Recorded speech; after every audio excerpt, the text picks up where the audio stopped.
हम लोग इतना लोनली या फ्रस्ट्रेटेड क्यों फील करते हैं उसका एक रीजन है। वन ऑफ द रीजन, मैं ये नहीं कहूंगी कि मोस्ट परमानेंट रीजन, बट हाँ वन ऑफ द रीजन। क्यों वन ऑफ द रीजन मैं बोल रही हूँ? क्योंकि ये भी पार्ट ऑफ द हमारा अनकॉन्शियस पैटर्न में बोल सकती हूँ, जहाँ पर हम लोग इरिटेट या फ्रस्ट्रेटेड फील करते हैं। क्यों? क्योंकि मैं इसका ये मेरा पार्ट 2 रहेगा। पार्ट 1 में मैं बता चुकी हूँ कि हमारा एंसेस्टर पैटर्न है जहाँ पर ईयरली मैरिज होता था, या मैं बोलूँ चाइल्डहुड मैरिज होता था। तो वही पैटर्न हम लोग भी कैरी करते हैं। इसी वजह से हम लोग अपने टीन एज में ही अपोजिट सेक्स को अट्रैक्ट करने की कोशिश करते हैं।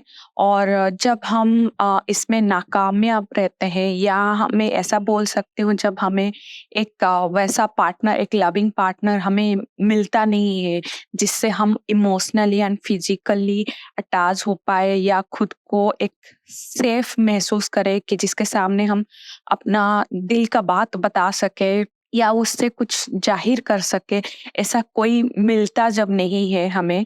ऐसा नहीं है कि दोस्तों के बीच में नहीं हो पाता है, होता है। बट एक्चुअली मैं अगर लड़का लोगों का बात करूं, बॉयज का बात करूं, तो वहां पर क्या होता है ना, आप अगर इमोशनली वल्नरेबल दिखाने की कोशिश करते हो, तो आपके दोस्त लोग आपको इनकरेज करने के सिवा डिस्करेज करते हैं। क्यों?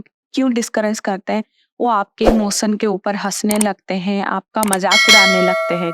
तो आप अपना बात एक्सप्रेस नहीं करते, तो आपके पास कोई चॉइस नहीं रहता। पेरेंट्स के साथ आप बात नहीं कर सकते हो, दोस्तों के साथ भी एक्सप्रेस नहीं कर सकते हो, तो आप एक ढूंढते हो एक सेफ स्पेस जहां पर कोई आपको समझे।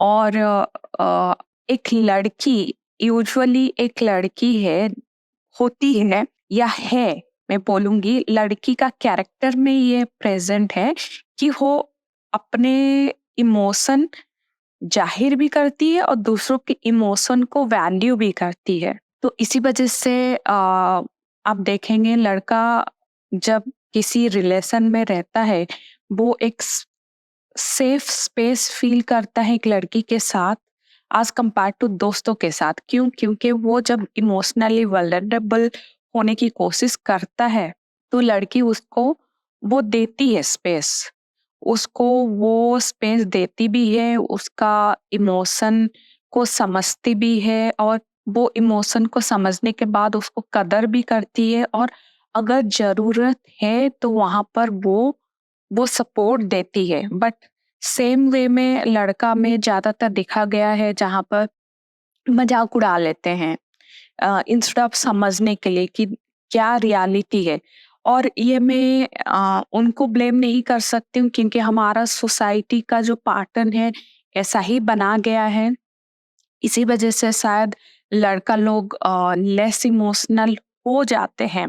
मैं ये नहीं बोलूंगी वो लेस इमोशनल है, नहीं बन जाते हैं, क्योंकि उन्हें अपने इमोशन दिखाने के लिए कहीं जगह नहीं मिलता है, या कोई रहता नहीं उनके लिए जो अपने इमोशन को वो दिखा सके। तो इसी वजह से क्या होता है कि हम ज्यादातर टीन एज में अपने लिए ढूंढते हैं कोई, कि हमें कोई मिले जो हमें समझे, हमारी बातों को समझे, हमारी कदर करे, हमारी इमोशन को वैल्यू दे।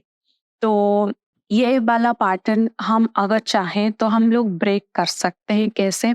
खुद को हील करके। अगर आप खुद हील होंगे तो ये आप कैरी फॉरवर्ड नहीं करोगे, आपके नेक्स्ट जनरेशन को ये जाएगा नहीं। यहाँ पर आप दो काम कर रहे हैं, एक तो सोसाइटी का जो पैटर्न है आप ब्रेक कर रहे हैं, और खुद के हेरिडिटरी जो फैक्टर है उसको भी ब्रेक कर रहे हैं। तो आप दो फैक्टर को ब्रेक कर रहे हैं, तो आप अपने जेनेटिक को अपग्रेड कर रहे हैं, एंड सेम टाइम आपके जो नेक्स्ट जनरेशन आपका जो होगा उसको एक हेल्दी एनवायरनमेंट और एक हेल्दी इमोशनल एनवायरनमेंट पे देंगे, जहां पर वो खुल के अपना बात भी बोलेगा और अपना बात बोलने से झिझकेगा भी नहीं। क्यों नहीं?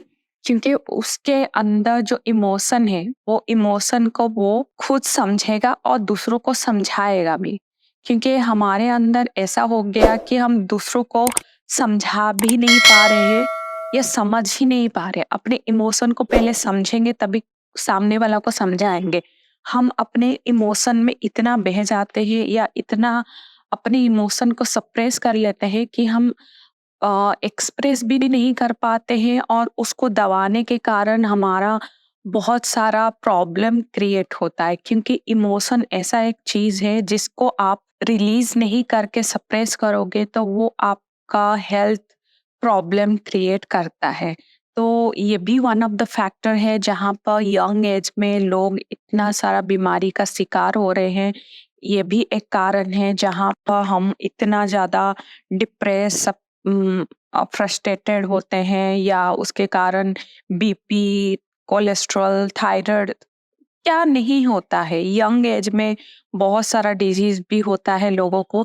तो ये सब चीज़ क्यों होता है? क्योंकि हम अपना इमोशन खुल के बता भी नहीं सकते हैं या कभी-कभी बता भी लेते हैं तो सामने वाला उसका कैसे यूज़ करता है वो भी एक फैक्टर बन जाता है। हम ट्रस्ट नहीं कर पाते हैं या ट्रस्ट करेंगे भी तो ये सही पर्सन है ट्रस्ट लायक या नहीं, तो बहुत सारा फैक्टर आ जाता है। तो जब हम खुद को हील करेंगे तब हम धीरे-धीरे ये ट्रस्ट फैक्टर, बिलीफ सिस्टम ये सब हम रिलीज़ कर पाएँगे और एक हेल्दी एनवायरनमेंट बना पाएँगे।